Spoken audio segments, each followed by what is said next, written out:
नमस्कार विद्यार्थी मित्रांनो, मी एस के शेख. माझी जिल्हा व सत्र न्यायालयामध्ये निवड झालेली आहे.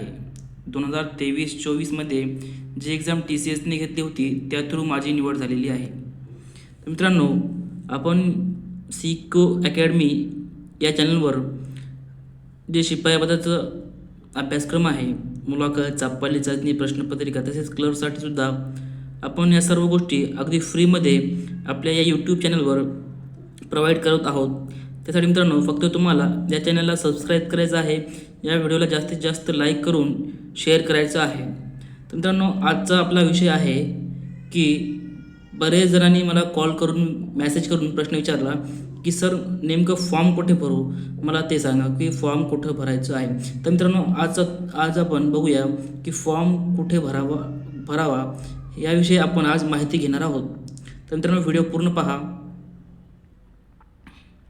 तसं तर आपण डायरेक्ट सांगू शकत नाही की फॉर्म तुम्ही इथंच भरा तिथंच भरा, पण काही पॅरामीटर असतात, काही गोष्टी असतात की ते ठरवतात की प्रत्येकाबद्दल वेगवेगळा पॅरामीटर लागू होतो.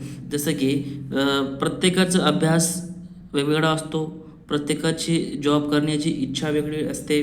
तर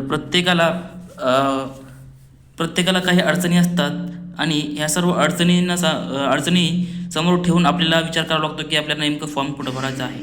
परंतु मित्रांनो, तुम्हाला एक मी आयडिया देतो की फॉर्म कुठं भरायचा आहे. मित्रांनो, जर मुंबईला सर्वात जास्त जागा आहे हे सर्वांना माहिती आहे, पण मित्रांनो मला एक सांगायचं आहे, ज्या विद्यार्थ्याचा अभ्यास चांगला आहे, शिपाईसाठी सांगतो, ज्या विद्यार्थ्याचा अभ्यास चांगला आहे आणि क्लर्कसाठी ज्याची टायपिंग छान आहे, तर मित्रांनो त्या विद्यार्थ्यांनी कुठंही फॉर्म भरू शकता. मुंबईला भरा, नागपूरला भरा किंवा छत्रपती संभाजीनगरला कुठेही तुम्ही फॉर्म भरू शकता, याबद्दल कोणतंही दुमत नाही. पण मित्रांनो, जर काही विद्यार्थ्याचा अभ्यास जेमतेम आहे, तेवढा अभ्यास नाही आहे, तर मित्रांनो तर तुम्ही काय करायचं आहे, सर्वात प्रथम या चॅनलला सबस्क्राईब करायचं आहे, कारण आपण यामध्ये परिपूर्ण तयारी करून घेणार आहोत. तसेच मी तुम्हाला यामध्ये प्रश्नपत्रिकेचे महत्त्व मागच्या व्हिडिओमध्ये सांगितलेले आहे. प्रश्नपत्रिकेचे ॲनालिसिस करून कशा पद्धतीने अभ्यास करायला पाहिजे ते पण सांगितलेलं आहे. ज्याचा तुम्हाला खूप फायदा होणार आहे. तरी काही विद्यार्थ्यांना वाटत असेल की माझ्या अभ्यासाची लिंक जास्त नाही, तुटलेली होती, मला आता फॉर्म भरायचा आहे, मला अभ्यास करायचा आहे, म्हणजे मला जॉब मिळवायची आहे, तर मी कुठं फॉर्म भरू. जेमतेम तुमचा अभ्यास असेल तर तुम्ही मुंबईला फॉर्म भरा, कारण तिथे जास्त जागा आहेत आणि वेटिंगला पण जास्त जागा आहे. वेटिंगचा खूप फायदा होतो मित्रांनो, कारण आमच्या इथे जे वेटिंगला विद्यार्थी होते त्यांना 7 ते 8 महिन्यामध्ये ती सर्व आमची वेटिंग लिस्ट संपली. म्हणजे वेटिंग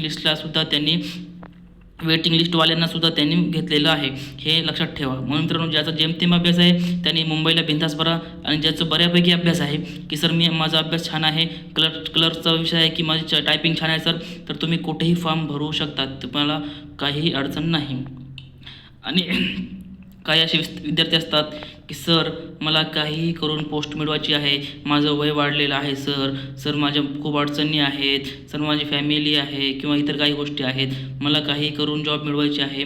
तर मित्रांनो, तुम्ही मुंबईला फॉर्म भरू शकता, तिथं जागा जास्त आहेत, पण तिथं अडचणी पण आहेत. म्हणजे जर तुम्ही तिथं शिपाई झाले तर थोडंसं महागाई आहे तिथे, हे पण लक्षात ठेवायचं आहे. राहायला खायला हे महाग आहे. पण तुम्हाला असं वाटत असेल की मी बॅचलर आहे, मी सिंगल आहे, आणि एक मित्रांनो, एक गोष्ट लक्षात ठेवा की तुमची 5 वर्ष इथून बदली होत नाही. 5 वर्ष तुम्ही एका ठिकाणी जर गेला तर तिथून बदली होत नाही. त्यासाठी थोडासा विचारपूर्वक फॉर्म भरा. आणि ज्यांना असं वाटतं की सर मला काही करायचं नाही, मला बाकीच्या गोष्टी घेणं नाही, आम्ही आमचं पुढं बघून घेऊ, फक्त तुम्ही मला सांगा, माझा अभ्यास थोडंसं जास्त तेवढा पण नाही, जेमतेम अभ्यास आहे, तुम्ही सांगा मला कुठं फॉर्म भरू. तर भावा, तू मुंबईला फॉर्म भर बिंदास, कारण तिथे जागा जास्त आहे, तिथे लागण्याची शक्यता जास्त आहे. आणि मित्रांनो, ह्या सर्व गोष्टी मी तुम्हाला सांगितलेल्या आहे की आता तुम्हाला ह्या डाऊट क्लिअर झाला असेल की तुम्हाला कुठं फॉर्म भरायचा आहे, तुम्ही कोणत्या कॅटेगरीमध्ये मोडता ते तुम्ही ठरवायचं आहे की तुमचा अभ्यास बऱ्यापैकी झालेला आहे की तुमचा अभ्यास जेमतेम झालेला आहे, किंवा माझा अभ्यास मी आताच अभ्यासाला स्टार्ट केलेला आहे. जे विद्यार्थी असे आहेत की मी आताच अभ्यासाला स्टार्ट केलेला आहे, त्यांनी सर्वात प्रथम आपल्या या यूट्यूब चॅनलला सबस्क्राईब करायचं आहे, कारण या व्हिडिओ आणि बेल आयकॉनसुद्धा प्रेस करायचं आहे, कारण या चॅनलवर आपण परिपूर्ण अशी माहिती सांगणार आहोत. मागील प्रश्नपत्रिके दररोज आपण एक मागील प्रश्नपत्रिका घेणार आहोत. त्यातील जे प्रश्न आलेले आहेत ते शॉर्ट फॉर्ममध्ये लिहून मी तुम्हाला सांगणार आहे की त्या टॉपिक म्हणजे प्रश्नपत्रिकेमधील कोणते टॉपिक महत्त्वाचे मागीचे प्रश्नपत्रिकेचे अभ्यास करून मी तुम्हाला सांगणार आहे की हे टॉपिक अभ्यास करा, याचा डिटेलमध्ये तुम्ही अभ्यास करा. कारण ह्यावेळेस मागच्या वर्षी जे प्रश्नपत्रिकेमध्ये मुद्दे विचारले होते, जे घटक टॉपिक विचारले होते, तेच पुढच्या वेळेस सुद्धा ते विचारू शकतात. तर त्या सर्व गोष्टी मी तुम्हाला अगदी फ्रीमध्ये या चॅनलवर सांगणार आहे. तसेच शिपाई पदासाठी जे चापल्य चाचणी मुलाखत मी स्वतः दिलेली आहे, प्रत्यक्ष मुलाखत मी स्वतः दिलेली आहे, प्रत्यक्ष चापल्य चाचणी दिली असल्यामुळे मला या गोष्टीचा परिपूर्ण अनुभव आहे. तसेच माझ्या सहकारी मित्रांनी कोणत्या चुका केल्या होत्या त्याने त्यांचं सिलेक्शन झालेलं नाही, त्या सर्व गोष्टी त्या सर्व चुका मी तुमच्याकडून होऊ नये ह्याविषयी पण मी बोलणार आहे. तसेच आमचे जे सहकारी मित्र असतात त्यांच्यासोबत आमची चर्चा चालू असतात की तुझी चापल्य चाचणी कशी झाली होती, तुझी मुलाखत कशी झाली होती. तर ह्या सर्व गोष्टीचा अनुभव एकत्रित करून मित्रांनो सर्व गोष्टी तुम्हाला एकत्रित करून फक्त आणि फक्त CKO अकॅडमी या चॅनलवर मिळणार आहे, अगदी फ्रीमध्ये, कोणतेही चार्जेस न घेता. कारण मित्रांनो तुम्ही ज्या परिस्थितीला सध्या फेस करत आहेत त्या परिस्थितीतून मी परिस्थितीला फेस करून इथपर्यंत पोहोचलेला आहे. त्यासाठी तुमच्याबद्दल माझ्या मनात सहानुभूती आहे. यासाठी मी अगदी फ्रीमध्ये कोणतेही चार्जेस न घेता या व्हिडिओला हे उपक्रम राबवत आहेत. फक्त तुमचं एकच काम आहे, सर विद्यार्थ्यांचा प्रश्न असतो तर तुम्ही फ्रीमध्ये का घेता. तर मित्रांनो ह्या गोष्टी तुम्हाला सांगितलेल्या आहेत. आणि दुसरी गोष्ट म्हणजे मला तुमच्याकडून एकच अपेक्षा आहे की ह्या व्हिडिओला जास्तीत जास्त शेअर करा, लाईक करा आणि व्हिडिओला कमेंट करा. आणि तुमचे काही प्रॉब्लेम असेल तर मित्रांनो आपण दररोज लाईव्ह येतो असतो 9 वाजता, लाईव्ह पण अटेंड करा आपले. त्यामध्ये तुमचे काही डाऊट असतील तर ते डाऊट्ससुद्धा आपण क्लिअर करत असतो. प्रत्येक कमेंटला आपण उत्तर देण्याचा प्रयत्न करत असतो मित्रांनो. थँक्यू फॉर वॉचिंग मित्रांनो.